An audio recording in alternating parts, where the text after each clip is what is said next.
வீட்டில் உட்கார்ற இடம் அது ரொம்ப முக்கியம். நம்ம எல்லாருமே கவனத்தில் எடுக்கணும். வீட்டில் படிக்கட்டில் உட்காருவதில் மிகப்பெரிய தரித்திரம் ஏற்படும். நில வாசல் இருக்கு பார்த்தீங்களா, அதில் படி இருக்குது.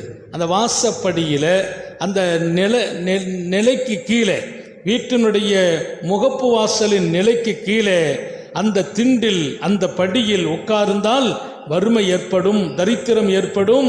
அதனால் உங்கள் பொருளாதாரத்தின் நெருக்கடி ஏற்படும். அல்லாஹ் நம்ம எல்லாரையும் பாதுகாப்பானாக. நம்ம ரொம்ப அசால்ட்டாக உட்கார்ற இடம் அது. சில நேரத்தில் உட்கார்ந்து பாடு பேசுறதுக்கு அந்த வாசப்படி தான் வசதியாக இருக்கும். 1 பேர் 2 பேர் உட்கார்ற அளவுக்கு பெரிய படிக்கல் இருக்கும். ஆனால் சஹாபிகள் அதில் எல்லாம் கவனம் செலுத்துறாங்க. இதெல்லாம் நம்ம நாலேஜிலேயே வராது. இதெல்லாம் பெரிய பாதிப்பா அப்படின்னு நினைச்சிருப்போம்.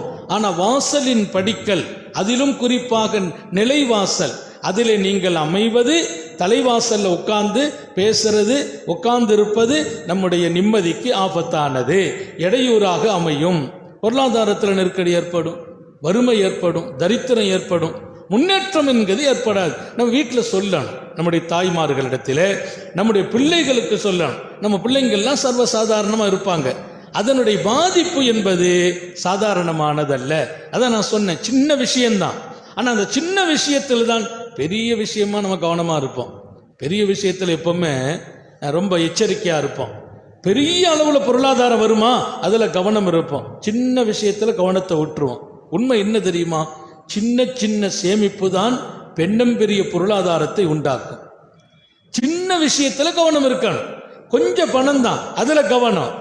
பெரிய அளவில் தான் நிறைய பேருக்கு கவனம் இருக்கும். அதே மாதிரி குட்டி சின்ன செயல் பாவமானது, அதில் கவனம் இருக்கணும். இங்கே வீட்டினுடைய படிக்கல் என்பது அதில் அமர்வதால் உங்களுக்கு தரித்திரமும் வறுமையும் ஏற்படும். இது ஹதீஸனுடைய பின்னணி. நபி பெருமானார் ஸல்லல்லாஹு அலைஹி வஸல்லம் சொன்ன செய்தியாக எழுதுகிற ஹதீஸாகவும் இருக்கிறது.